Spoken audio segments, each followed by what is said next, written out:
مفتی طارق مسعود کے بیانات کے لیے طارق مسعود آفیشیل کو سبسکرائب کریں۔ طارق مسعود آفیشیل۔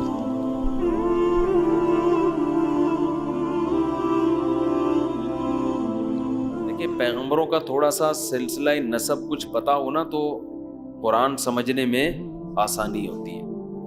قرآن میں جن پیغمبروں کا تذکرہ ہمیں ملتا ہے ان میں سب سے پہلے آدم علیہ السلام، ان کے بعد ادریس علیہ السلام، ان کے بعد نوح علیہ السلام۔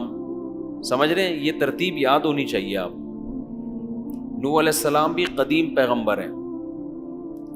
پھر نوح علیہ السلام کے بعد حضرت ہود علیہ السلام، یہ بھی ابراہیم علیہ السلام سے پہلے کے ہیں۔ پھر حضرت صالح علیہ السلام، کیونکہ حضرت ہود علیہ السلام نے اپنی قوم کو نوح علیہ السلام کا واقعہ سنایا کہ ان کا انجام دیکھو کیا ہوا، تمہارا انجام بھی ویسا نہ ہو جائے۔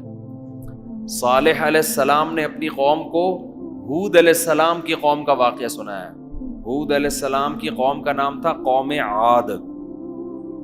سمجھتے ہو گی نہیں سمجھتے؟ وَإِلَىٰ عَادٍ أَخَاهُمْ هُودًا وَإِلَىٰ ثَمُودَ أَخَاهُمْ صَالِحًا۔ تو صالح علیہ السلام کی قوم کا نام تھا قوم سمود۔ قوم سمود سے پہلے قوم عاد، قوم عاد سے پہلے قوم نوح۔ یہ کھوپڑی میں نا یہ ترتیب بٹھا لیں، سمجھتے ہیں؟ ویسے تو بیچ میں اور بھی بہت سے پیغمبر آئے ہوں گے، لیکن قرآن جن کو اہتمام سے بیان کرتا ہے۔ تو آدم علیہ السلام، پھر نوح علیہ السلام، ادریس علیہ السلام، نوح علیہ السلام کی قوم، پھر قوم عاد جن کی طرف حضرت ہود علیہ السلام کو بھیجا، پھر قوم سمود جن کی طرف صالح علیہ السلام کو بھیجا، جنہوں نے پہاڑ سے اونٹنی نکال کے دکھائی تھی۔ پھر ان کے بعد جو قوم آئی ہے الی مدین، قوم مدین جن کی طرف شعیب علیہ السلام کو بھیجا، نہیں بلکہ یہ اس سے پہلے لوط علیہ السلام جو حضرت ابراہیم کے بھانجے تھے۔ تو حضرت ابراہیم علیہ السلام کا زمانہ یہاں سے شروع ہوتا ہے۔ دوبارہ یاد کرا دوں ترتیب۔ سب سے پہلے آدم علیہ السلام۔ اچھا، یہ تمام آسمانی کتابیں اس پر متفق ہیں، کیونکہ قوم عاد کا تذکرہ تورات میں بھی ہے، انجیل میں بھی ہے۔ قوم سمود کا تذکرہ تورات میں بھی ہے اور انجیل میں بھی ہے۔ تو یہ تمام واقعات پچھلی تمام آسمانی کتابوں میں ملتے ہیں۔ ان کو یہودی بھی مانتے ہیں، ان واقعات کو عیسائی بھی مانتے ہیں۔ تو حضرت آدم، پھر ادریس علیہ السلام کا ہمیں زیادہ تذکرہ نہیں ملتا، ان کی قوم کا کیا تھا، لیکن قدیم پیغمبر تھے۔ نوح علیہ السلام، ان کی قوم کو اللہ نے تباہ و برباد کیا، قدیم پیغمبر تھے، 950 سال تک تبلیغ کی ہے صرف انہوں نے۔ پھر نوح علیہ السلام کے بعد قوم عاد، بڑے مضبوط طاقتور لوگ تھے یہ بھی۔ قوم عاد کے بعد قوم سمود، یہ بھی بڑے مضبوط اور طاقتور قومیں تھیں۔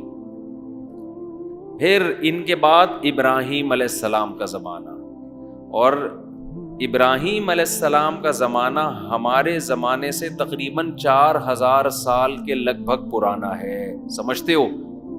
تقریباً 4000۔ وجہ اس کی اس سے پہلے کا نہیں پتا کون سا کتنا پرانا ہے، پھر وہ اندازے ہیں، کوئی پتہ نہیں ہے کتنا پرانا، پھر اندازے ہیں۔ لیکن ابراہیم علیہ السلام کا زمانہ تقریباً اسی کے لگ بھگ ہے، اس میں کچھ اوپر نیچے ہے، کیونکہ نبی صلی اللہ علیہ وسلم سے 2000 سال سے زیادہ کا عرصہ تھا ابراہیم علیہ السلام میں اور رسول اللہ صلی اللہ علیہ وسلم میں۔ تو حضرت ابراہیم علیہ السلام کا جب زمانہ تھا تو ان کے بھانجے تھے لوط علیہ السلام، تو قوم لوط۔ تو لوط علیہ السلام اور حضرت ابراہیم کا زمانہ ایک ہی ہے۔ ان کے بعد جو قوم آئی ہے قوم شعیب، جن کو مدین کہا جاتا ہے۔ مدین، شعیب علیہ السلام کو اللہ نے جس قوم کی طرف بھیجا وہ کیا کہلاتی ہے؟ مدین۔ وہ ناپ تول میں کمی کرنے کے عادی تھے۔ شعیب علیہ السلام کا زمانہ، اچھا ادھر ابراہیم علیہ السلام کے 2 بیٹے، ایک کا نام اسحاق اور ایک کا نام اسماعیل.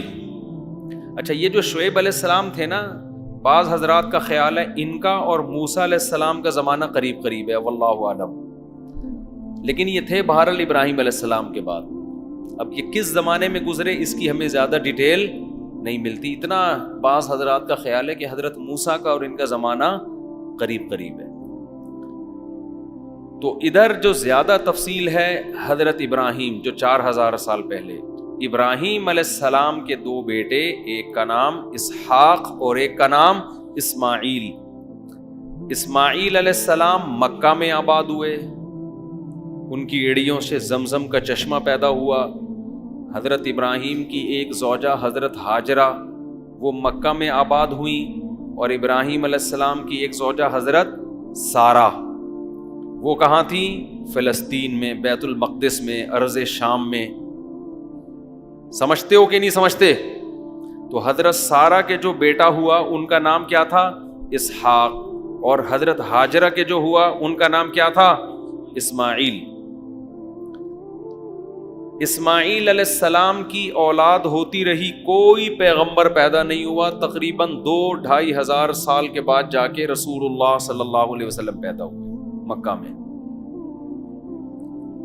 سمجھتے ہو؟ حضرت اسماعیل علیہ السلام نے، کیونکہ چشمہ تھا نا وہاں پانی کا، وہ تو ایسی زمین تھی جہاں سرے سے گھاس کا تنکا بھی نہیں تھا. دیکھو اس میں بڑی حکمت ہے.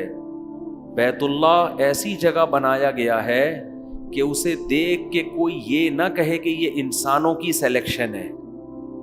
انسان جب بھی خود سے کوئی خود ساختہ معبود بناتے ہیں یا خود ساختہ عبادت گاہ بناتے ہیں، اس میں اس کا تو خیال کریں گے نا کہ پبلک کے لیے یہاں پہنچنا آسان بھی ہے کہ نہیں ہے.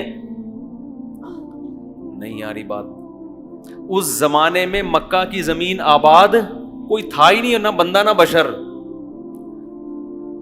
اس زمانے میں جو آباد علاقے تھے یہ شام کی زمین سرسبز. ظاہر ہے انسان ایسی جگہ کا انتخاب کرے گا جہاں پانی ہو اور جہاں سبزہ ہو.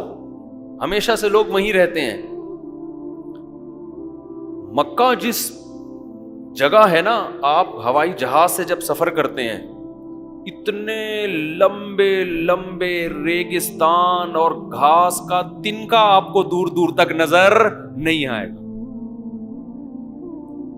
تو اللہ نے ابراہیم علیہ السلام کو حکم دیا فلسطین سے شام کی مقدس سرزمین سرسبز زمین سے چل کے کہاں پہنچنا ہے؟ مکہ. آپ ذرا میپ پہ، گوگل میپ پہ سرچ کر کے دیکھ لو کتنا لمبا راستہ، نہ کوئی سڑک ہے، ریگستانوں کا سفر ہے، اونٹ پہ بیٹھ کے جانا ہے، زاد راہ کتنا لینا ہے. یہ خود اس کی علامت ہے کہ یہ انسانوں کا بنایا ہوا گھر نہیں ہے یہ، ورنہ انسان ایسی لوکیشن کا کبھی بھی انتخاب نہ کرتا.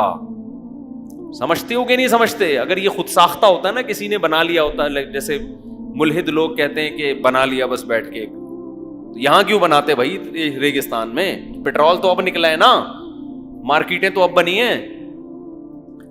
وہ اتنی دور جا کے نا 4 پہاڑوں کے بیچ میں اللہ نے کہا کہ گارے مٹی کا گھر بنا دو. اس میں بڑی حکمت تھی تاکہ لوگوں کو یقین آ جائے کہ اس جگہ کی سلیکشن یہ اللہ کی طرف سے ہے، اس میں انسان کی رائے کا دخل نہیں ہے. تو ابراہیم علیہ السلام حضرت ہاجرہ کو لے کے وہاں پہنچے، اور یہ بھی بڑی قربانی. وہ کہہ رہی ہیں مجھے ایسی جگہ کیوں لے کے جا رہے ہو ہیں بھائی، ایسی جگہ مجھے کیوں لے کے جا رہے ہو؟ صحیح بخاری کی حدیث ہے، جب پریشان ہوئی پھر پوچھا کہ بتاؤ اللہ کے حکم سے؟ انہوں نے کہا اللہ کے حکم سے. بس حضرت ابراہیم نے اتنا جواب دیا. حضرت ہاجرہ نے فرمایا اذا لا یضیعنا، پھر اللہ ہمیں ضائع نہیں کرے گا، پھر ضائع نہیں کرے گا. کتنی نیک زوجہ تھیں. آج کل کی اگر عورتیں بھی اسی طرح ہو جائیں ہیں بھائی، کتنی ہنسی خوشی زندگی گزرنا شروع ہو جائے. تو خواتین پھر ٹینشن دیتی ہیں بھائی مرد بھی اگر اچھے ہو جائیں تو بھی بڑی ہے، دونوں طرف تالی دونوں ہاتھوں سے بجتی ہیں. تو وہاں پر ابراہیم علیہ السلام حضرت ہاجرہ کو اور ان کے بیٹے اسماعیل علیہ السلام کو چھوڑ کے آ گئے. بس اللہ کا حکم ہے. اللہ نے کہ بڑی حکمتیں تھی بھائی, یہاں پر اللہ نے مکہ کو آباد کرنا تھا, یہ سب اللہ کی طرف سے ہو رہا ہے کام. وہاں اسماعیل علیہ السلام کی ایڑیاں سے اللہ نے زمزم کا چشمہ پیدا کیا, اور ایسا پانی پیدا کیا ہے کہ آج تک وہ پانی ختم ہونے کا نام نہیں لے رہا. 4000 سال گزر گئے ہیں, دنیا میں کوئی چشمہ اتنا قدیم نہیں ہے جو اتنا لوگوں کو سیراب کر رہا ہو, اتنا سیراب کر رہا. اچھا, اس میں بھی دیکھو حکمت ہے. اللہ دودھ کی نہر بھی جاری کر سکتے تھے, شہد کی نہر بھی جاری کر سکتے تھے. اس سے پتہ ہے کیا ہوتا, پھر غیر مسلموں کو موقع مل جاتا کہ یار یہ قدرتی طور پر نا ایک یونیک قسم کی جگہ ہے, تو اس یونیک ہونے کی وجہ سے اس جگہ کو لوگوں نے عبادت گاہ بنا لیا, سادہ پانی نکالا ہے, ٹھیک ہے نا, کیونکہ زندہ رہنے کے لیے پانی بہرحال ضروری ہے. کوئی بھی عجیب سی چیز ہو جاتی نا, معجزہ تو ظاہر ہو جاتا, لیکن لوگ کہتے یار یہ اندر کچھ زمین میں کچھ کیمیکل مل کے دودھ جیسی چیز نکل رہی ہے, تو کہیں سے لوگ گزرے ہوں گے, انہیں کوئی ایسا کیمیکل نظر آیا ہوگا, تو اسی جگہ, کیونکہ ہر عجیب چیز کو لوگ کیا بنا لیتے ہیں, معبود ہوتا ہے نا, ہر عجیب چیز کو لوگ نا معبود بناتے. اللہ نے کہا کچھ بھی عجیب نہیں ہوگا یہاں پہ, ریگستان, بیابان, نہ پیداوار, بواد غیر ذی زرع, گھاس کا تنکا نہیں ہے, کوئی اٹریکشن کی چیز یہاں پہ نہیں ہوگی. پانی تو اس لیے کہ وہ تو زندہ رہنے کے لیے, پانی بھی نہ ہوتا تو پھر تو مر جاتے نا, لیکن پانی ایسا خاندانی پیدا کیا کہ آج تک وہ پانی ختم ہونے کا نام نہیں لے رہا. تو اب وہاں پر حضرت ہاجرہ اپنے بیٹے اسماعیل علیہ السلام کے ساتھ جا کے رہنے لگی. پانی جمع ہو گیا. اسماعیل علیہ السلام کا گزر بسر کیسے ہوتا تھا, کہتے ہیں کہ کچھ ہی وقت میں وہاں نا ایک قبیلہ گزرا ہے, سفر کرتے ہوئے نہیں, قافلے جا رہے ہوتے, تو ان کو پانی کا احساس ہوا. پہلے زمانے میں پانی بڑی نعمت تھی. جرہم قبیلہ تھا, انہوں نے آ کے وہاں پڑاؤ ڈال دیا. تو وہیں پر اسماعیل علیہ السلام کی شادی ہوئی, اسی خاندان کی کسی لڑکی سے, کسی خاتون سے. پھر اسماعیل علیہ, اور وہ قبیلہ وہیں آباد ہو گیا. اور حضرت اسماعیل علیہ السلام کا جو گزر بسر تھا نا, کھانا پینا, وہ تھا شکار سے. وہ کیا کرتے تھے, شکار. حدیث میں آتا ہے ارمو فإن اباکم کھان رامیا. نبی صلی اللہ علیہ وسلم جب صحابہ کو جنگ میں تیروں کی ترغیب دیتے, فرماتے تمہارے باپ اسماعیل تیر انداز تھے, تم بھی تیر اندازی سیکھو, تیر چلانا سیکھو. ارطغرل سے کم از کم یہ فائدہ ہو گیا, لوگوں کو تیر تلوار سے تھوڑی سی محبت ہو گئی ہے. تو حضرت اسماعیل کا گزر بسر کیا تھا, کیونکہ وہاں نہیں تھا مدینہ. پھر تجارتیں شروع کی, لوگوں نے دور دراز جانا شروع کیا.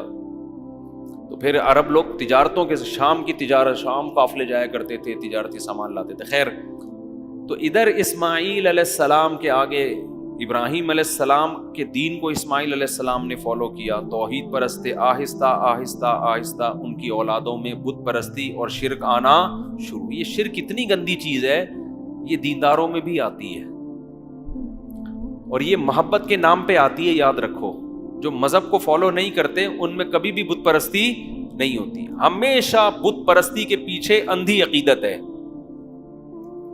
ہمیشہ بت پرستی کے پیچھے کیا ہے, اندھی عقیدت. بزرگوں سے, اہل اللہ سے, ان کو باپ بنا لیتے ہیں, پتہ نہیں کیا سمجھتے ہیں کہ یہ کچھ عجیب سی چیزیں ہیں. یہ بھائی بزرگ ہماری طرح کے انسان ہوتے ہیں, کھاتے ہیں پیتے ہیں, ان کو ہمارے بارے میں ککھ بھی پتا نہیں ہوتا. ان سے عقیدت صرف ان کے نیک عمل کی وجہ سے ہوتی ہے.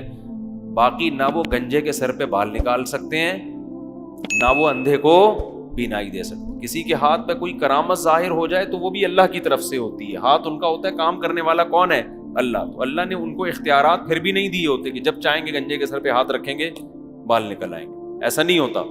پتہ نہیں گنجے کی مثالیں مجھے کیوں ذہن میں آتی ہیں, کیونکہ مثالیں تو اور بھی بہت ساری, لیکن جو گنجے کی مثال دینے میں مزہ آتا ہے وہ کسی اور مثال میں نہیں آتا. تو ادھر اس ابراہیم علیہ السلام کے بیٹے جو ادھر ارض شام میں, وہ تھے اسحاق علیہ السلام. اللہ نے ان کو یہاں کے لیے منتخب کیا. اسحاق علیہ السلام کے بیٹے یعقوب علیہ السلام.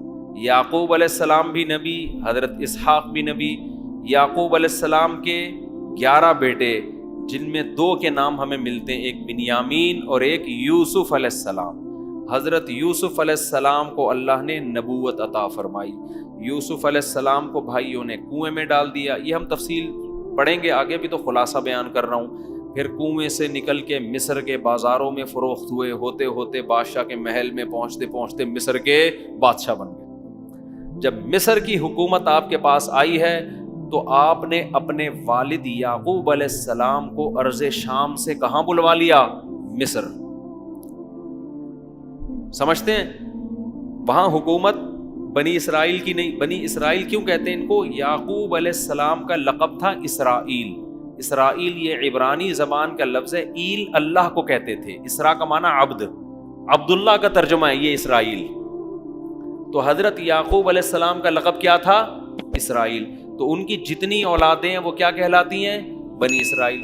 حضرت یعقوب کے ایک بیٹے کا نام تھا یہودا. سمجھتے ہیں؟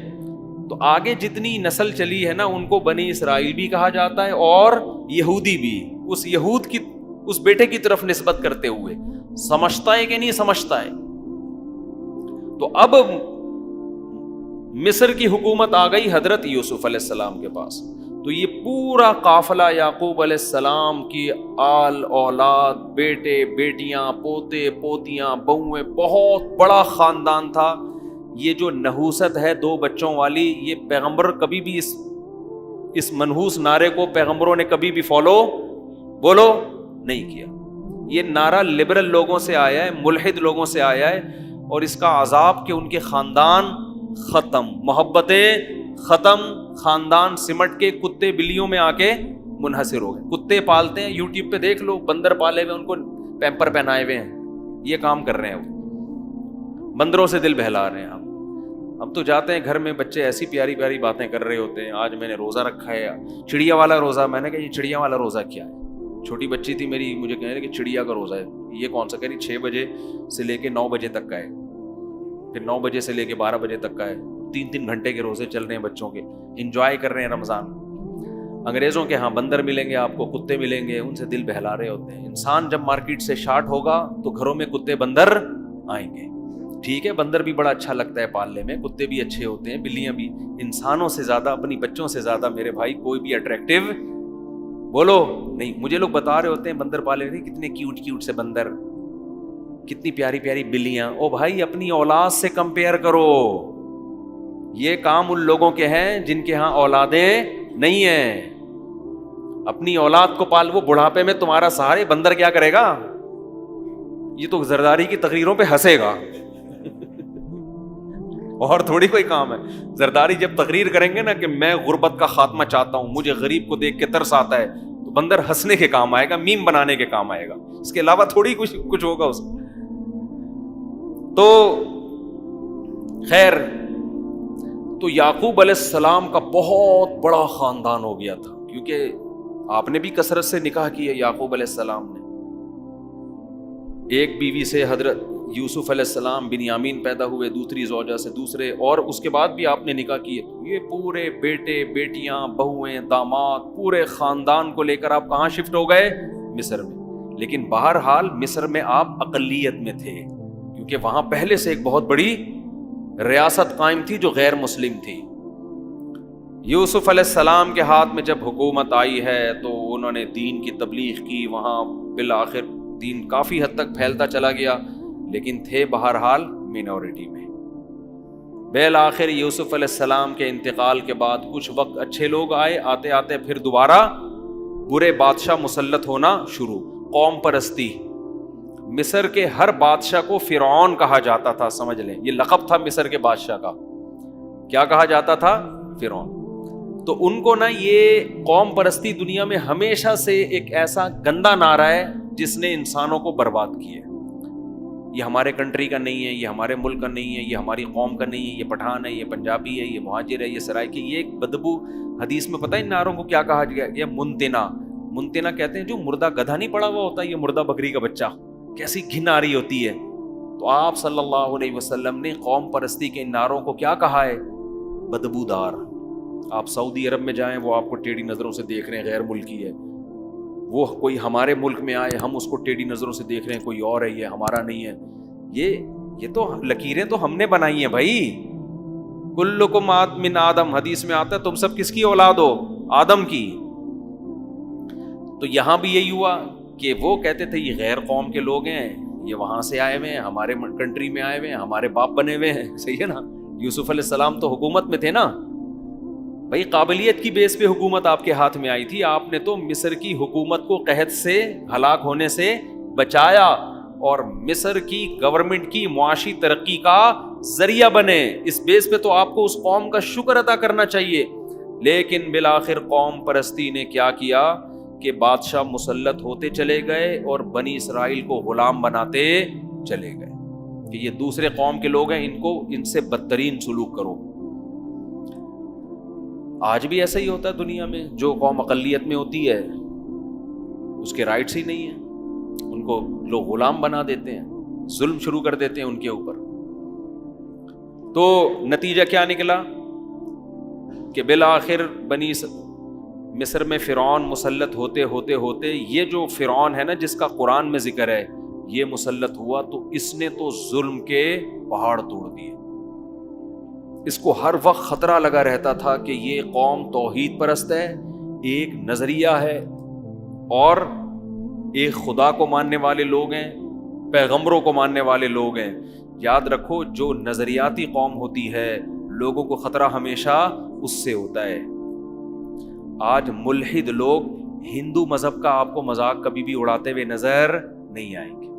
آپ دیکھ لو یوٹیوب پہ ہندو ملحدوں کو جو ایتھیسٹ ہوتے ہیں نا، آپ نے دیکھا ہوگا نا، ایک ہمارے ملک میں ایک لبرل خاتون مری تھی، اس کا جنازہ پڑھایا عورت نے، دیکھا ہوگا نا عورت نے. تو اوریہ مقبول جان صاحب کا ایک بڑا اچھا انٹرویو آیا کہ عورت جنازہ پڑھا رہی ہے، یہ اسلام کا مذاق ہے، اسلام میں عورت جنازہ کی امامت نہیں کر. انہوں نے کہا یہ مذاق نہ کبھی کسی عیسائی مذہب کے ساتھ کوئی کرتا ہے نہ ہندو مذہب کے ساتھ. ہر ایک کی رسومات کا احترام کیا جاتا ہے، یہ صرف اسلام کا مذاق کیوں اڑوایا جا رہا ہے؟ بھائی ہر مذہب میں ہوتی ہے نا کچھ تعلیمات. مجھے ان کا بیان بڑا اچھا لگا تھا کہ نشانہ کس کو بنایا جا رہا ہے؟ اسلام. نبی صلی اللہ علیہ وسلم پہ اعتراضات کیے جاتے ہیں، آپ نے یہ کیا، آپ نے یہ کیا، آپ نے. ایک صاحب نے میرے بیان پہ اعتراض کیا، میں نے جلد نکاح کی ترغیب دی نا، ایک صاحب نے کہا کہ ان سے بولو، ان مولویوں سے بولو اپنی 9 سال کی بچی کا نکاح 50 سال کے آدمی سے کیا کریں، پھر پیغمبر کی سنت زندہ ہوگی. اعتراض سمجھ میں آیا؟ یہ جو کہتے ہیں نا جلد نکاحوں کی ترغیب، اس نے معاذ اللہ نقل کفر طنز کیا کہ تمہارے پیغمبر نے حضرت عائشہ سے نکاح کیا 6 سال میں، رخصتی ہوئی 9 سال میں. تو ان لوگوں سے بولو اپنی 9 سال کی بچیوں کا نکاح نا 50 سال کے آدمیوں سے کیا کرو، پھر ہم مانیں گے تم پیغمبر کی سنت پر عمل کر رہے ہو. اس کا جواب یہ ہے کہ اگر ہمیں کوئی 50 سال کے، ہم نبی کے دور میں ہوتے نا، اب تو نبوت کا دروازہ بند ہو گیا، کوئی سچا نبی ہو وہ 50 سال کا کیا 100 سال کا بھی ہوگا تو 9 سال کی بچی کا ہم فخر سے اس سے نکاح کریں گے، ہمیں اگر یقین ہوگا کہ یہ اللہ کے پیغمبر ہیں. اسلام میں یہ نہیں ہے کہ کوئی بھی 50 سال کا ہے تو اٹھا کے دے دو. بھائی ان کی قابلیت تو دیکھو، وہ کون ہے؟ اللہ کے پیغمبر. تو یقیناً اس سنت کو زندہ کریں گے، لیکن اللہ نے نبوت کا دروازہ بند کر دیا. ایک عیسائی عورت نے اعتراض کیا تھا، مجھ سے سوال پوچھا کہ اتنی کم عمر لڑکی سے نکاح کیا. میں نے کہا آپ بتاؤ، اگر عیسیٰ علیہ السلام جس کو آپ نبی مانتی ہو آج موجود ہوتے اور آپ کی عمر کم ہوتی، آپ ان سے نکاح کرتی؟ اس نے کہا فوراً کرتی. تو میں نے کہا جیسے آپ کو ان کے پیغمبر ہونے کا یقین ہے، ابو بکر کو محمد صلی اللہ علیہ وسلم کے پیغمبر ہونے کا یقین، حضرت عائشہ کو محمد صلی اللہ علیہ وسلم کے پیغمبر ہونے کا یقین، اور کیسی کامیاب زندگی گزری ہے، کس قدر ساری زندگی حضرت عائشہ نے فخر کیا ہے. تو اسلام میں یہ نہیں ہے کہ 9 سال یا 10 سال کی بچی کا کسی بھی 50 سال کے آدمی سے آپ نکاح کرتے ہیں. اگر اس کے اندر کوئی ایسی قابلیت ہے تو لوگ کرتے ہیں، آج بھی کرتے ہیں.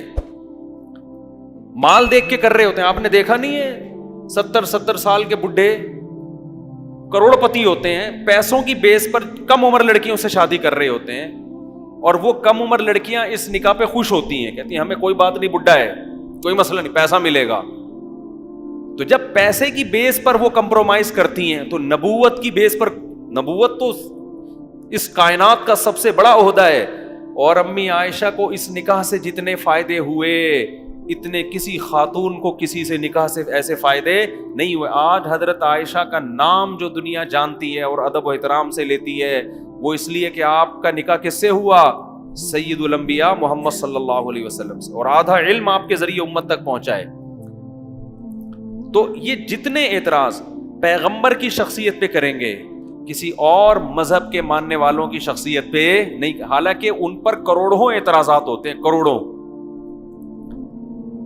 تو اس سے ہمیں پتا چلتا ہے کہ بھائی جن تلوں میں تیل ہوتا ہے نا, انہی سے تیل نکالنے کی کوشش کی جاتی ہے. ان کو پتا ہے کہ دنیا میں اگر کوئی مذہب ہے تو کون سا ہے؟ اسلام ہے. باقی کو کوئی ویسے ہی نہیں مانتا, باقیوں کو لوگ ویسے ہی لفٹ نہیں کراتے. اس لیے سارے اور پھر مسلمان علماء پہ اعتراضات, مولویوں کے پیچھے پڑے رہیں گے. ایک ملحد نے بقرعید پہ دکھایا, ایک مولوی کا پیٹ اتنا بڑا نا, ایسے دکھایا, فرضی تصویر بنائی تھی اور کہا تھا یہ بکروں کا قبرستان ہے. یہ کیا ہے؟ یہ جو بکرے کٹیں گے نا اس کا کیا ہی ہے؟ قبرستان. میں نے تو نہیں دیکھا کوئی مولوی اتنے بکرے کھاتا ہو. ان بقرعید کے دنوں میں جتنا غریب آدمی گوشت کھاتا ہے نا وافر مقدار میں, اتنا امیروں کو نہیں ملتا. امیر تو پورے سال کھاتے ہیں. بقرعید کے دنوں میں اگر وہ بناتا نا کسی غریب آدمی کا پیٹ اور کہتا ہے یہ مسلمانوں میں جو غریب لوگ ہیں ان کا پیٹ بکروں کا قبرستان ہوتا ہے, ہم کہتے ہیں صحیح بات کر رہا ہے کہ ان دنوں میں جتنا گوشت غریب کو کھانے کو ملتا ہے اتنا پورے سال کھانے کو نہیں ملتا. لیکن کہاں لے کر آ رہا ہے؟ مذہبی رہنماؤں کو. تو ان کی دشمنی اسلام سے, ان کو پتا ہے دنیا میں پنپنے والا کون ہے؟ اسلام ہے. خیر جلدی سے بات کو سمیٹتا ہوں. تو بنی اسرائیل جو تھے, فرعون کو خطرہ کس سے تھا؟ بنی اسرائیل سے. ان کا ایک مذہب ہے, یہ صحیح تعلیمات کو فالو کرتے ہیں. تو فرعون نے کیا کیا؟ بچوں کو قتل کرنا شروع, ان کی نسل ختم کرو. پہلے زمانے میں نسل روکنے کا طریقہ آتا نہیں تھا, قتل کیا جاتا تھا. اب اسلام دشمن قوتوں نے قتل کے عیب سے, قتل کے الزام سے بچنے کے لیے انہوں نے نیا فارمولہ لے کر آئے ہیں کہ پیدا ہونے سے روک دو. آپ کو پتہ ہے تعلیم پہ اتنا خرچ نہیں ہو رہا جتنا بچوں کی ولادت روکنے پہ خرچ ہو رہا ہے کہ ان کو پڑھائیں گے کیسے. الٹی کہانی ہے یا نہیں ہے؟ نہیں آئی سمجھ میں؟ جو بجٹ پاس ہوتا ہے نا فیملی پلاننگ کے لیے, وہ اتنا بجٹ ہے کہ اس میں ہر بچے کو بہترین تعلیم فری دی جا سکتی ہے. یہ ایسا ہی ہے جیسے میں کہوں کہ یار میرے 6 بچے ہو گئے تو میں پڑھاؤں گا کیسے. تو ان بچوں کو کی تعلیم پہ میں نے کیلکولیشن کی 10 لاکھ خرچہ آ رہا تھا, 15 لاکھ میں نے بچے روکنے پہ خرچ کر دیے. تو دنیا میں بے وقوفی کی بات ہوگی کہ نہیں ہوگی؟ تو یہ بے وقوفی دنیا میں ہو رہی ہے. فیملی پلاننگ کے ذریعے نسل روکنے پر جتنا پیسہ خرچ ہو رہا ہے اتنا بچوں کی ایجوکیشن پہ خرچ نہیں ہو رہا. تو یہی وہ فرعون والا فلسفہ ہی ہے کہ نسل کو بڑھنے نہ دو, ان کی سپیڈ بہت تیز ہے, کل یہ بنی اسرائیل کی آبادی زیادہ ہو گئی, یہ ہم ہی کو کھا جائیں گے. تو وہی فلسفہ آج دنیا میں ہے کہ ایشیائی ملک ہیں, غریب ملک ہیں, ان کو سمٹنے دو, ورنہ یہ بڑھیں گے تو یہ ترقی کریں گے. خیر, تو اب یہاں پر اللہ نے پھر بھیجا حضرت موسیٰ علیہ السلام کو مصر میں. تو موسیٰ علیہ السلام بھی کس کی اولاد میں؟ حضرت ابراہیم علیہ السلام کی. اور ایسے پیغمبر بھیجے کہ قرآن جتنی محبت سے اور جتنے اہتمام سے موسیٰ کا تذکرہ کرتا ہے ایسا تذکرہ قرآن کسی اور پیغمبر کا نہیں کرتا. ہر تھوڑی دیر میں موسیٰ, ہر تھوڑی دیر میں موسیٰ. اور اتنی زبردست قرآن نے ہسٹری بیان کی ہے فرعون اور موسیٰ علیہ السلام کی کہ جتنے اسباق اس واقعے میں ملتے ہیں اتنے اسباق ہمیں کسی اور واقعہ میں نہیں ملتے. بہت بڑا ایک اللہ کی طرف سے نا عالی شان ایک معجزے کا ظہور ہوا اور اتنی مہلت دی گئی فرعون کو. وہ ہم پڑھیں گے انشاءاللہ جب یہ آیتیں آئیں گی, کس قدر طریقوں سے سمجھایا گیا, مختلف اس طوفان بھیجے گئے، مینڈکوں کا عذاب، خون کا عذاب کہ یہ ایمان لے آئے، لیکن وہ ہٹ دھرم ہی کرتے کرتے بالآخر قرآن کہتا ہے ہم نے فرعون کو غرق کیا اور صبح و شام اس کو آگ میں جلایا جاتا ہے، اس کی جسم کو ہم نے محفوظ کر لیا۔ تو اس واقعے کو جتنے اہتمام سے بیان کیا، قرآن نے کسی اور واقعے کو بیان نہیں کیا۔ اس سے پتہ چلتا ہے کہ اللہ کی نظر میں موسیٰ کلیم اللہ کا مقام بہت زیادہ بلند ہے۔ تو حضرت موسیٰ علیہ السلام کے بعد کیا ہوا؟ اب ترتیب یاد ہو رہی ہے نا؟ آدم، نوح، ہود، صالح، ابراہیم، لوط علیہم السلام، اور پھر ادھر اسحاق، پھر یعقوب، پھر یوسف، پھر موسیٰ علیہم السلام۔ پھر موسیٰ علیہ السلام کے بعد یہ سارے مشہور پیغمبر پیدا ہوئے ہیں۔ اچھا، ہمارے نبی سے پہلے جو آخری نبی تھے عیسیٰ علیہ السلام تھے، یعنی ان کے بعد ہمارے نبی آئے ہیں۔ تو یہ پھر عیسیٰ علیہ السلام سے پہلے گزرے نبی حضرت داؤد علیہ السلام۔ موسیٰ علیہ السلام کے بعد مشہور پیغمبر کون سے تھے؟ داؤد علیہ، پرسوں کا واقعہ بیان کیا تھا نا کہ بنی اسرائیل میں داؤد جو تھے انہوں نے قتل کیا جالوت کو، پھر اللہ نے بنی اسرائیل کی حکومت آ گئی۔ داؤد علیہ السلام کے بیٹے سلیمان علیہ السلام۔ پھر اچھا، یونس علیہ السلام بھی قدیم پیغمبروں میں سے ہیں، ان کا زمانہ بھی حضرت ابراہیم علیہ السلام سے پہلے کا ہے۔ تو ادھر جو تھے سلیمان علیہ السلام کی آگے اولاد میں حضرت عمران پیدا ہوئے ہیں۔ کون پیدا ہوئے ہیں؟ اب یہ پیغمبر تھے یا نہیں تھے اس سے قرآن خاموش ہے۔ تو حضرت عمران چونکہ انہی پیغمبروں کی اولادوں میں تھے، گھروں میں عبادت اور ظاہر ہے پیغمبروں کا خون تھا، تو اللہ نے حضرت عمران کو بیٹی دی جن کا نام کیا تھا؟ مریم۔ حضرت عمران کی اہلیہ نے منت مانی کہ میرے اگر اولاد ہوگی تو میں اسے مسجد اقصیٰ کی خدمت کے لیے وقف، وہ دین کی خدمت کے لیے وقف ہوگی۔ لیکن وہ بیٹی جو پیدا ہوئی تو بیٹے کے بجائے کیا پیدا ہو گئی؟ بیٹی۔ تو حضرت مریم کے خالو تھے حضرت زکریا علیہ السلام۔ تو اس سے پتہ چلتا ہے زکریا علیہ السلام کا زمانہ اور عیسیٰ علیہ السلام کا زمانہ کیا ہے، کیونکہ حضرت عیسیٰ کس کے بیٹے ہیں؟ حضرت مریم کے، اور حضرت مریم کے خالو کون ہیں؟ حضرت زکریا علیہ السلام۔ پھر حضرت زکریا کے بیٹے تھے یحییٰ علیہ السلام۔ تو یہ پیغمبر قریب قریب ہی گزرے ہیں، اور یہ سارے جس کو آج یہودی یروشلم کہتے ہیں، یہ سارے پیغمبر، ان کا مسکن، ان کا جائے قرار ان سب کی یہاں تھی۔ حضرت مریم کے پوری تاریخ ادھر ہی ہے، لوگ جاتے بھی ہیں نا، یہودی تو بہت زیادہ جاتے ہیں، اب تو ان کے قبضے میں، مسلمان بھی جاتے ہیں، تو وہ ساری تاریخ حضرت مریم علیہ السلام کے واقعات، وہ عیسیٰ علیہ السلام پیدا ہوئے اور اللہ نے کھجور کے درخت ہلانے کو کہا حضرت مریم کو کہ کلی وشربی وقرری عینا، کہ اے مریم ان کھجوروں کو کھا اور پانی پی کے اپنی آنکھیں ٹھنڈی کر، جب ان کے حضرت عیسیٰ کی ولادت ہوئی۔ تو یہ زکریا علیہ السلام تھے حضرت مریم کے خالو۔ تو زکریا علیہ السلام کو اللہ نے بیٹا دیا یحییٰ علیہ السلام، سمجھتے ہیں؟ تو یہ سارے پیغمبر قریب قریب۔ پھر حضرت مریم کو اللہ نے بیٹے دیے حضرت عیسیٰ۔ یہ حضرت عیسیٰ علیہ السلام جو تھے یہ بنی اسرائیل کے لاسٹ پیغمبر، چونکہ اب ان کے ساتھ یہودیوں نے بہت ظالمانہ سلوک کیا، تو اللہ نے یہودیوں سے انتقام، کیونکہ اب تک جتنے پیغمبر آ رہے تھے کس میں آ رہے تھے؟ یہودیوں میں، سارے اسحاق علیہ السلام کی اولاد میں آ رہے تھے نا، تو یہودیوں کو بڑا نوازا اللہ نے کہ سارے پیغمبر کس میں آ رہے ہیں؟ آپ کو قائد بنایا جا رہا ہے، آپ کو روحانی قائد بھی اور مادی لحاظ سے بھی قائد۔ تو جب عیسیٰ ابن مریم کے ساتھ انہوں نے ظلم زیادتی کی تو اللہ نے پھر آئندہ کے لیے، اچھا فوراً نہیں، پھر عیسائیوں کے پاس دنیا کی حکومت آئی ہے۔ عیسائیوں نے بہت بڑے، کیونکہ وہ حق پر تھے، عیسائیوں میں پھر آہستہ آہستہ شرک آنا شروع،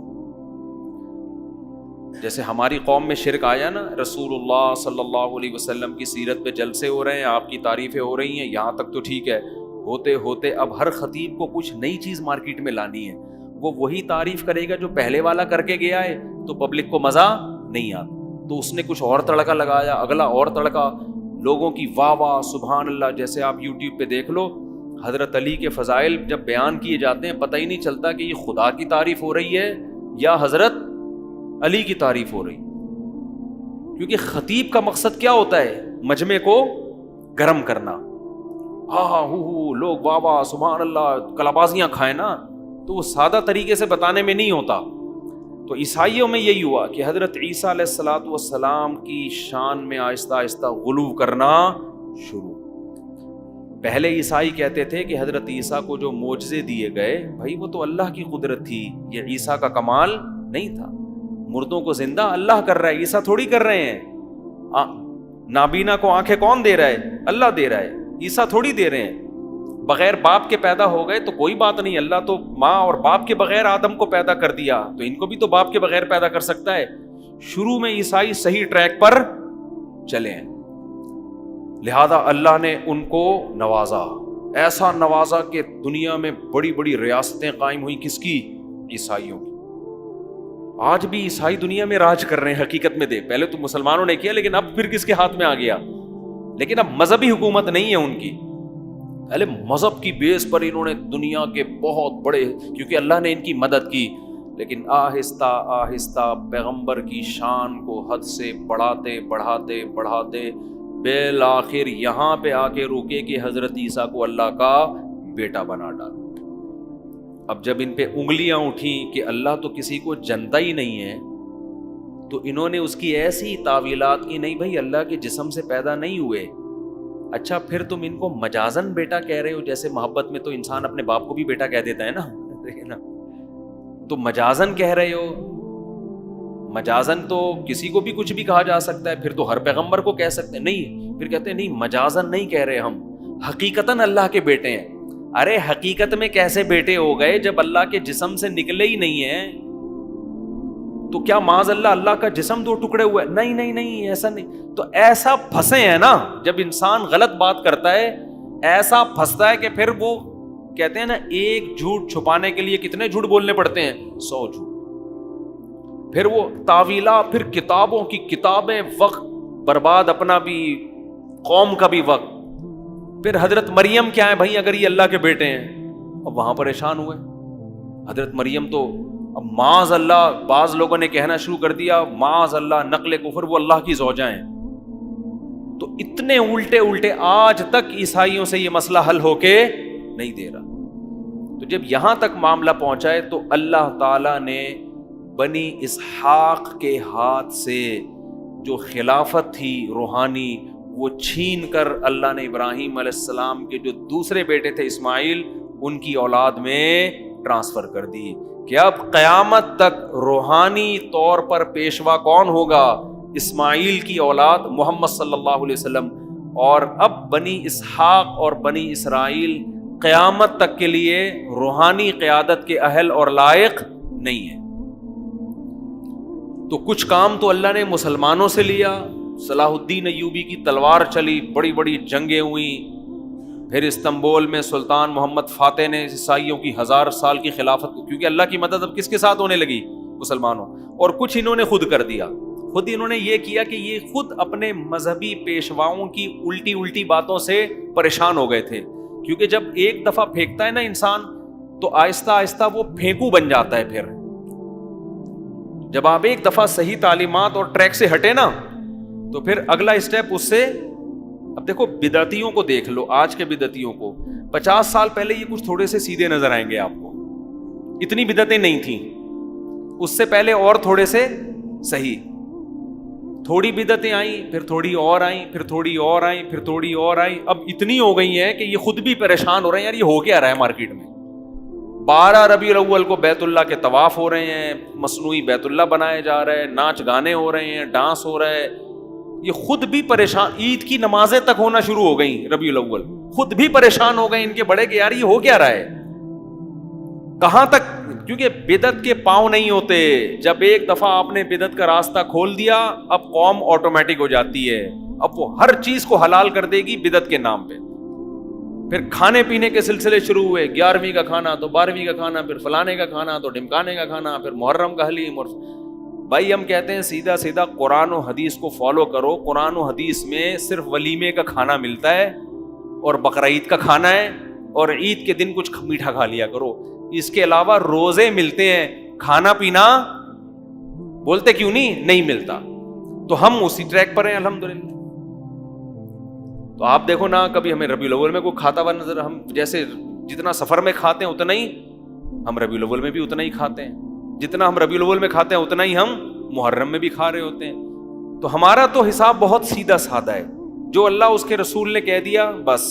صحابہ کو دیکھ لیتے ہیں, انہوں نے ربیع الاول میں کیا کیا, انہوں نے محرم میں کیا کیا. انہوں نے اگر کچھ کیا تو ہم کریں گے, نہیں کیا تو ہم بھی نہیں کریں گے. لیکن جب آپ اس ٹریک سے ہٹ گئے تو پھر میرے بھائی آپ بے لگام بڑھتے چلے جاؤ.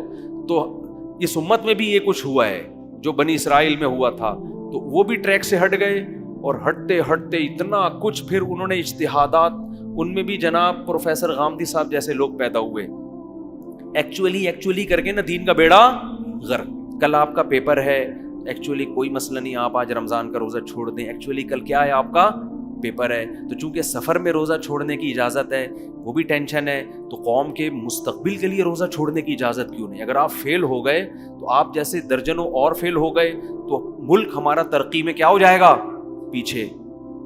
لاجک تو ہے یار اس کی. تو ایسے نا لاجک کے لیے نس بھی تو ہونی چاہیے, دلیل بھی تو ہونی چاہیے. ہوتے ہوتے ہوتے ہوتے بالکل دین کا بیڑا. بولو, کورونا کے دنوں میں فتویٰ آیا تھا مارکیٹ میں کہ آپ انٹرنیٹ پر بھی اقتدا کر سکتے ہیں. اب تک تو مسلمان نماز پڑھ رہے ہیں, مسجد میں آئیں گے, ایک امام ہوگا, پیچھے اس کے ہاتھ باندھ کے کھڑے ہوئے ہوں گے. ٹیکنیکل اتنا کر دیا اسلام کو کہ امام صاحب الفلاحیہ میں نماز پڑھا رہے ہیں, آپ انٹرنیٹ پہ گھر میں کیا کر رہے ہیں. حالانکہ تمام فقہا کا اجماع ہے کہ اتحاد مکان ضروری ہے, جگہ ایک ہونی چاہیے امام اور مقتدی کی. صدیوں سے اجماع خود ایک دلیل ہے, قرآن سے ثابت ہے. لیکن وہی ہوا, کسی نے بڑا زبردست اعتراض کیا کہ جناب پروفیسر غامدی صاحب آپ نے فتویٰ تو دے دیا, وہ لیکن یہ اسی ٹائپ کا حساب ہو گیا جو مرزا غلام احمد قادیانی نے ایک بات کی تھی, وہ میں بھی بتاتا ہوں آپ کو. یہ فتویٰ تو آپ نے دے دیا, لیکن آپ کو پتہ نہیں ہے اس پہ کتنی انگلیاں اٹھیں گی. اس لیے کہ اگر اسلام آباد کے امام کو کوئی کراچی میں بیٹھ کے فالو کر رہا ہے تو کراچی بیت اللہ کے قریب ہے اور اسلام آباد دور. یہ کون سی نماز ہے کہ امام 1500 کلومیٹر مقتدی سے پیچھے کھڑا ہوا ہے. یہ جو میں ابھی واقعہ سنا رہا ہوں, ان کو غامدی صاحب پہ آپ فٹ نہ کریں. مجھے غامدی صاحب کی ایک چیز پازیٹیو لگتی ہے, باتیں بے شک جتنی مرضی غلط کریں مگر اسٹائل تہذیب یافتہ ہے. کیونکہ ہمارے بعض اسکالرز ایسے ہیں, باتیں بھی غلط اور بیان کرنے کا انداز بھی انتہائی بدتمیزی والا, جو کسی اسلامی اسکالر پہ سوٹ نہیں کرتا, اور لوگ ان کو واہ واہ کر رہے ہوتے ہیں. اب جس کو بولنا نہیں آتا, بدتمیزی والا لب و لہجہ. غامدی صاحب کی یہ کوالٹی ہے, اتنی غلط بات کر رہے ہوتے ہیں کہ سامنے والا نا وہ سلگ جاتا ہے. بعض دفعہ ہوتا ہے یار ایسی, اتنی الٹی بات کرتے ہیں, آدمی کانپ رہا ہوتا ہے مگر وہ مسکرا رہے ہوتے ہیں, ان کو غصہ نہیں آتا, ان کو غصہ نہیں. یہ بہرحال ایک کوالٹی ہے یہ, اور یہ میں کہتا ہوں سب میں ہونی چاہیے. ڈیبیٹ کے وقت آپ پہ غصہ نہیں آنا چاہیے, دلائل کے انبار لگا دو لیکن غصہ نہ. یہ چیز غامدی صاحب سے یقیناً سیکھنے کی ہے. تو وہ ایک مرزا غلام احمد قادیانی, تھوڑا سا فریش بھی ہو جائیں گے نا آپ لوگ. مولانا عطا اللہ شاہ بخاری رحمۃ اللہ علیہ تھے غالباً, ان کا مناظرہ ہو رہا تھا کسی قادیانی کے ساتھ. یہ قادیانی جو ہے نا, مرزا غلام احمد قادیانی کو عیسیٰ علیہ السلام بھی مانتے ہیں کہ یہ وہی مسیح موعود ہیں. تو انہوں نے کہا کہ دیکھو حضرت عیسیٰ علیہ السلام کا تو معجزہ تھا کہ وہ ماں کی گود میں بولے تھے. تو اس نے کہا ہمارے جو حضرت تھے نا وہ ماں کے پیٹ میں بولے تھے. میں نے بتایا نا, جھوٹ کی ٹانگیں نہیں ہوتی. سچے میں جھوٹے میں بڑا فرق ہوتا ہے. جب آپ پھینکتے ہو نا تو پھر بعد میں سوچتے ہو کہ اس کے مطلب کیا ہے. تو انہوں نے فوراً پکڑ لیا. انہوں نے کہا اگر وہ ماں کے پیٹ میں بولتے تھے تو دیکھو راستے تو دو ہی ہیں جہاں سے آواز آتی ہوگی, یا تو ادھر سے آتی ہوگی یا کسی اور جگہ سے آتی ہوگی. دو ہی چیزیں ہیں جہاں سے آواز آ سکتی ہے. تو اگر ادھر سے آتی تھی تو پتہ کیسے چلتا تھا کہ بچہ بول رہا ہے کہ ماں بول رہی ہے. تو ایک ہی جگہ رہ گئی جہاں سے آواز آتی تھی جس سے پتہ چلتا تھا کہ یہ بچہ بول رہا ہے. تو یہ کیسے پیغمبر ہیں جو وہاں سے بول رہے ہیں, سمجھ رہے؟ یہ کون سا پیغمبر ہے بھائی؟ جب بولتا ہے تو آواز کہاں سے آتی ہے؟ وہاں سے آتی ہے جہاں سے وضو ٹوٹ جاتا ہے آواز آنے سے. تو وہ شرمندہ ہو گیا، وہ نا شرمندہ ہو گیا کہ یار میں کیا کہہ دیا میں نے. تو باطل کی باتیں ایسا ہی ہوتی ہیں. تو ہمارے ہاں بھی جو بدعتی لوگ ہیں انہوں نے نبی صلی اللہ علیہ وسلم کو حاضر ناظر، مشکل کشا، حاجت روا، مختار کل سب چیزیں بنا دیا. جب ان سے سوالات پوچھے جاتے ہیں کہ بھائی پھر اللہ کو کب پکاریں، نبی کو کب پکاریں، کون سی دعا اللہ سے مانگیں، جب اللہ نے سارے اختیارات نبی کو دے دی ہیں تو پھر نبی سے ہی مانگ لیں. یہاں آ کے یہ کیا ہو جاتے ہیں؟ کنفیوز. پھر کہتے ہیں بھائی مرضی ہے، جب اللہ نے نبی کو دے دی اختیارات آپ کے مطابق تو پھر نبی سے ہی مانگ لیں نا. تو کہہ رہے ہیں مانگ لو. ہم کہتے ہیں پھر ساری زندگی اگر کوئی، پھر اللہ سے مانگنے کی ضرورت کیا ہے؟ اللہ نے دیے اسی لیے تو ہے کہ ان سے مانگو. دیکھو میں اپنا اسسٹنٹ کسی کو بناتا ہوں، کہتا ہوں بھائی کسی نے کوئی فتویٰ لینا ہے تو میرے شاگرد سے لے لے. تو میں نے اسی لیے تو کہا ہے کہ میرا ٹائم بچاؤ، اب اس سے فتویٰ لو. قرآن تو 2 اور 2 4 کی طرح کہتا ہے میں نے کسی کو بھی کسی بھی قسم کے اختیارات نہیں دیے. سارے اختیارات کس کے پاس ہیں؟ میرے پاس. لہذا نہ پیغمبر سے مانگو، نہ فرشتوں سے مانگو، نہ بزرگوں سے مانگو، نہ قبروں سے مانگو. دینے والا کون ہے؟ میں. یہ عقیدہ 2 اور 2 4 کی طرح واضح ہے، اس میں کسی قسم کی کوئی کنفیوژن نہیں. اس سے ہٹیں گے تو ایک جنگل ہے. پھر وہ کہتے ہیں جب پولیس سے مدد مانگنا جائز ہے تو پیغمبر سے مانگنا جائز کیوں نہیں؟ بھائی پولیس سے مدد اور طرح کی مانگی جاتی ہے، وہ اسباب کی دنیا میں مدد ہے. وہ ہم اسباب سے ہٹ کے مدد کی بات کر رہے ہیں. اسباب والی مدد تو میں آپ سے بھی پانی لے کر آؤ، یہ کرو وہ کرو، یہ تو اسباب سے ہٹ کے ایسی مدد جس کی لاجک نہیں ہے. اللہ کچھ کرنے میں کسی لاجک کا محتاج نہیں ہے. وہ سب کچھ زکریا علیہ السلام کو بڑھاپے میں اولاد دے سکتا ہے. اب زکریا علیہ السلام، کوئی آدمی بوڑھا ہو، بیوی بانجھ ہو، اور وہ کسی سے جا کے اولاد مانگے، وہ کافر ہو جائے گا. وہ کہے نا کسی بزرگ سے مجھے اولاد دے دیں، اس کا مطلب بھائی تو کیا یہ اسباب سے ہٹ کے یہ تھوڑی کچھ کر سکتے ہیں؟ بوڑھوں کو تھوڑی اولاد ہوتی ہے جبکہ بیوی بانجھ ہو. خیر، تو کہاں سے کہاں بات چلی گئی. تو اللہ نے عیسائیوں میں جب شرک آیا، پھر عیسائیوں نے اپنے مذہب کو بڑا تبدیل کیا. یہ جو عیسائیوں میں کزن میرج ختم ہوئی ہے، خود عیسائیوں کی تحقیق ہے، یہ بھی پادریوں کی ملاوٹ ہے مذہب میں. حضرت عیسیٰ کے دین میں کزن سے شادی کی، بولو، اجازت تھی. ایک انگریز عورت نے اس پہ لکھی ہے تحقیق کہ فیملی سسٹم کو ختم کرنے کے لیے نا، خاندانی نظام کو ختم کرنے کے لیے پادریوں نے یہ کرنا شروع کیا کہ دور لوگوں میں شادی کرو، قریبی رشتوں میں شادی مت کرو. کیونکہ جب آپ اپنے قریبی خاندانوں میں شادی کرتے ہیں تو آپ کی جو روایات ہیں وہ اور مضبوط ہو جاتی ہیں. تو پادری یہ چاہتے تھے کہ لوگ کس کے محتاج ہوں؟ ہم جس کو حلال کہہ دیں یہ حلال سمجھیں، ہم جس کو حرام کہہ دیں یہ حرام. اسی کو تو قرآن نے کہا اتخذوا احبارہم ورہبانہم اربابا من دون اللہ، کہ انہوں نے اپنے راہبوں کو اور اپنے عالموں کو اللہ کو چھوڑ کے خدا بنا لیا تھا. صحابہ نے پوچھا یا رسول اللہ، یہودی تو اپنے عالموں کو خدا نہیں کہتے، عیسائی تو اپنے پادریوں کو خدا نہیں کہتے، تو کیسے خدا بنا لیا؟ اس کا جواب نبی صلی اللہ علیہ وسلم نے دیا. فرمایا کیا تمہیں پتہ نہیں ہے کہ جس چیز کو انہوں نے حلال کر دیا انہوں نے حلال، جس چیز کو انہوں نے حرام کر دیا انہوں نے حرام. حالانکہ حلال حرام کرنے کا اختیار کس کے پاس ہے؟ اللہ کے پاس. اچھا، اس آیت کا آج ہمارے ہاں غلط استعمال بھی ہوتا ہے. ہمارے ہاں نا یہی آیتیں فٹ کی جاتی ہیں چاروں اماموں پر کہ دیکھو امام ابو حنیفہ جس چیز کو حلال کہتے ہیں تم بھی حلال مانتے ہو، جس کو وہ حرام کہتے ہیں تم بھی حرام. علماء جس کو حلال کہتے ہیں تم بھی، تو اس کا اختیار تم نے ان کو دے دیا تو تم نے ان کو کیا بنا لیا ہے؟ یہ آیت کی غلط تفسیر ہے. آیت کا مطلب یہ ہے کہ یہودیوں نے، عیسائیوں نے اپنے پادریوں کو یہ رائٹ دیا ہوا تھا کہ آپ شریعت میں چینجنگ کر سکتے ہیں. ان کا یہ نظریہ تھا، جبکہ ہمارا یہ نظریہ نہیں ہے کہ امام حنیفہ شریعت میں چینجنگ کر سکتے ہیں. حلال کو حلال بتانا الگ چیز ہے، حرام کو حرام بتانا یہ تو علماء کا کام ہے، وہی بتائیں گے. اور علماء عام آدمی سے زیادہ اچھا بتا سکتے ہیں. یہ جو لوگ کہتے ہیں نا کہ انہوں نے علماء کو خدا بنا لیا ہے، مجتہدین جس کو حلال کہہ دیں یہ حلال مان لیتے ہیں. بھائی وہ حلال بتاتے ہیں, کرتے نہیں ہیں. اگر امام ابو حنیفہ اللہ کے حرام کو حلال کر دیتے تو وہ امام ابو حنیفہ نہیں ہوتے, معاذ اللہ نقل کفر, وہ کافر ہوتے, اسلام سے خارج ہوتے ہماری رائے میں. ایک طرف آپ ان کو امام ابو حنیفہ بھی کہہ رہے ہو اور ان پہ یہودیوں والی آیتیں بھی فٹ کر رہے ہو, تو یہ سینس لیس ہونے کی دلیل ہے. یہ اس کی علامت ہے کہ جس کو یہ والی آیت کا مطلب سمجھ میں نہ آئے وہ باقی آیتوں کا مطلب ہمیں کیا سمجھائے گا. تو اس لیے ہم مجتہدین کو اپنا باپ بناتے ہیں کہ قرآن و سنت ہم ان سے سمجھیں گے, آپ سے نہیں سمجھیں گے. اور ظاہر ہے قرآن کہتا ہے فاسألوا اہل الذکر, اہل علم سے سمجھو. سمجھتے ہو؟ تو یہ آیت کا غلط استعمال بھی, دو انتہائیں ہیں نا, گمراہی دو انتہاؤں کو کہتے ہیں. ایک تو یہ جو یہودیوں نے کی کہ انہوں نے اپنے ائمہ کو اپنا خدا بنا لیا, ان کو رائٹ دے دیا, تبھی تو پادریوں نے اتنی تحریفات کی ہیں دین کے اندر, اتنی تحریفات کی ہیں.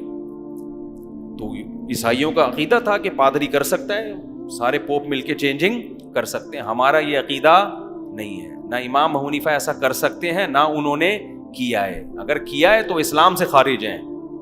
تو کسی عالم کو فالو کرنے میں یہ آیت فٹ نہیں کی جاتی. ہاں جب یہ آیت فٹ کی جائے گی جب آپ کو 100% یقین ہو کہ اس عالم سے غلطی ہوئی ہے, اس کے باوجود آپ اس عالم کو فالو کر رہے ہو.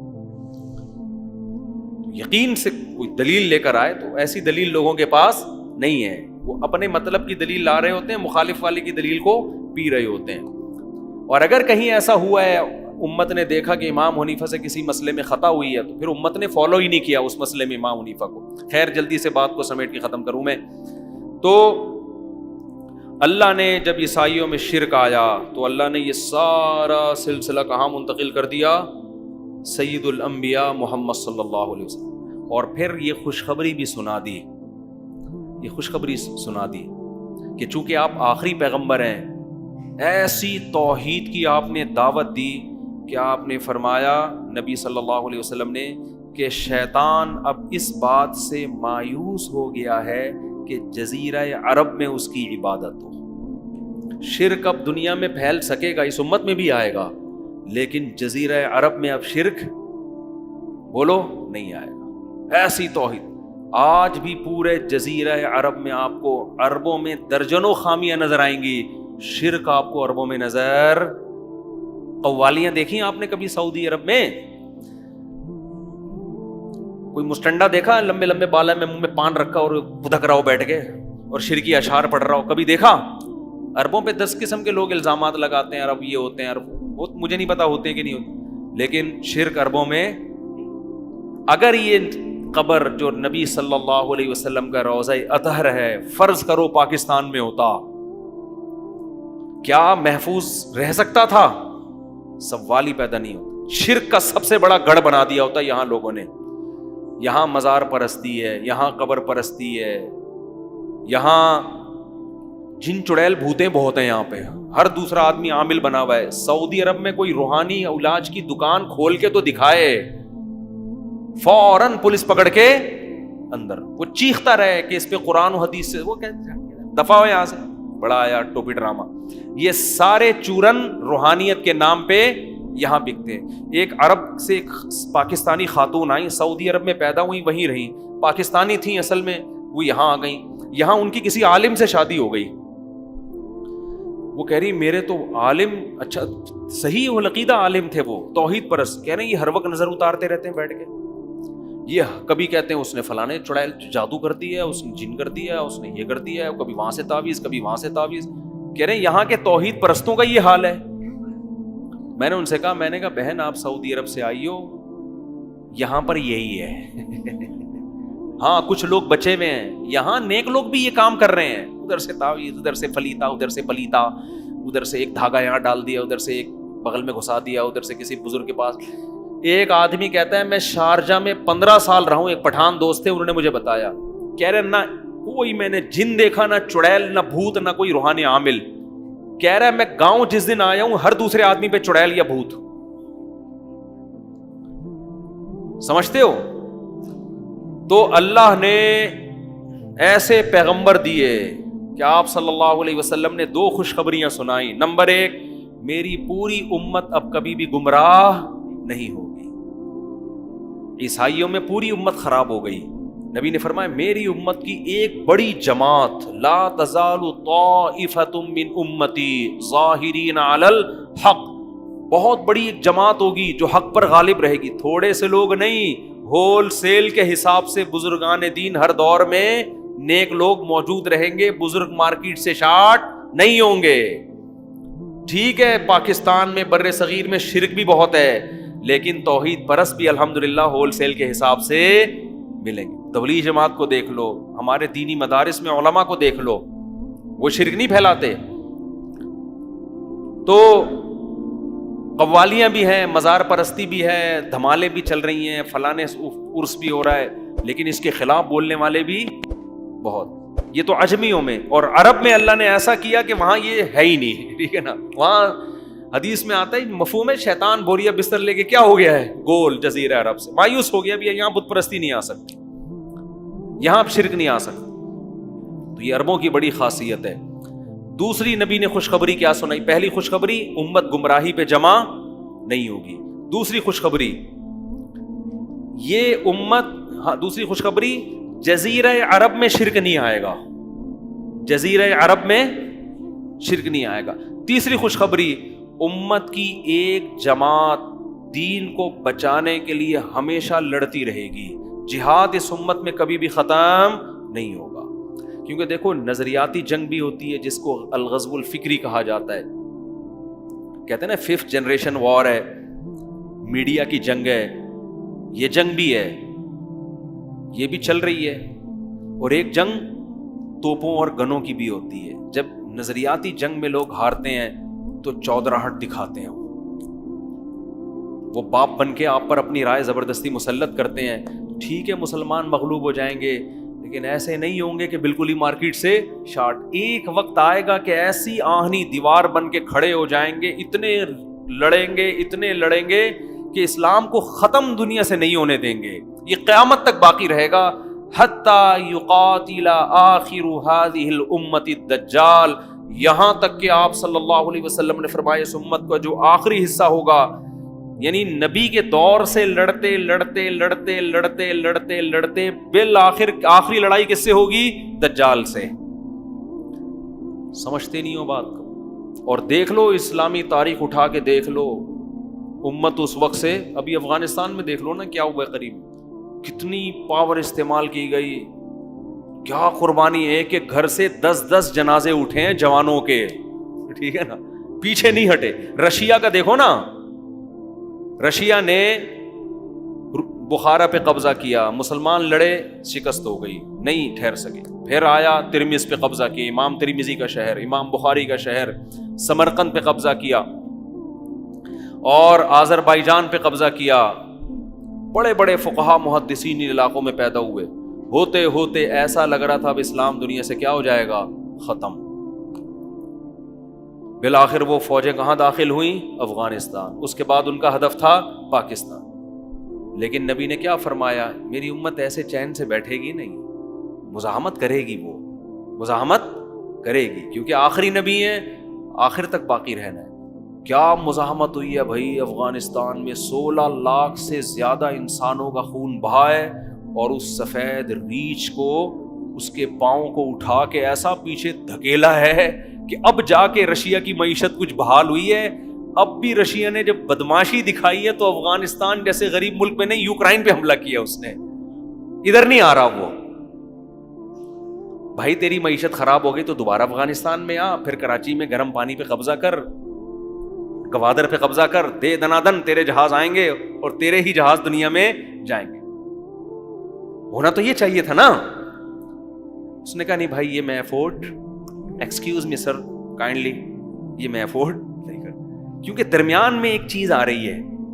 ٹھیک ہے، ایک انتہائی غریب ملک آ رہا ہے بیچ میں، جس کے پاس نہ کھانے کو روٹی، نہ پہننے کو کپڑا، نہ کوئی مضبوط آرمی، نہ کوئی ٹریننگ یافتہ فوج، نہ اس کے پاس ہوائی جہاز ہیں، نہ اس کے پاس ٹینک ہیں. پریشر کوکر سے تو بم بناتے ہیں بیچارے وہ. اور رشیا اتنی زبردست آرمی، لیکن رشیا کہہ رہا ہے کہ یہاں سے میں ٹاپ کے نہیں جا سکتا. سمجھتے ہو؟ تو نبی نے کیا فرمایا؟ تیسری خوشخبری، میری امت کا ایک گروہ ہمیشہ جہاد رہے گا، یہ جذبہ ختم نہیں ہوگا۔ کیوں؟ آخری نبی ہیں تو اب کوئی نیا نبی، عیسیٰ علیہ السلام آخری تھوڑی تھے۔ پوری عیسائیت جب شرک پھیل گیا، اللہ نے کہا تم سے امامت چھین کے کس کو دے رہا ہوں؟ تو نظریاتی طور پر بھی یہ امت، پوری امت گمراہ نہیں ہوگی۔ کچھ شرک پھیلے گا تو توحید پرست بھی ہوں گے، برائی آئے گی تو اچھائی بھی آئے گی۔ اور جزیرہ عرب میں تو شرک ہوگا ہی نہیں۔ بعض لوگ کہتے ہیں وہاں مندر کھولنے کے، تو وہ ہندوؤں کو اجازت دی ہے نا، مسلمان تھوڑی مندروں میں جائیں۔ بعض لوگ کہتے ہیں نا دبئی میں مندر کھل رہا ہے، تو ابے عرب تھوڑی مندروں میں جا رہے ہیں، عربوں میں شرک نہیں ہے۔ اور تیسری، اس امت میں جہاد ہمیشہ باقی رہے گا۔ تو آج اسی تمہید میں بیان لمبا ہو گیا، لیکن چلو تھوڑا سا پیغمبروں کا ایک خاکہ ذہن میں آ گیا، تاکہ ہم جب آگے واقعات آئیں گے تو انشاءاللہ وہ سمجھنے میں آسانی ہوگی۔ سبحانک اللہم و بحمدک، نشہد ان لا الہ الا انت، نستغفرک و نتوب الیک۔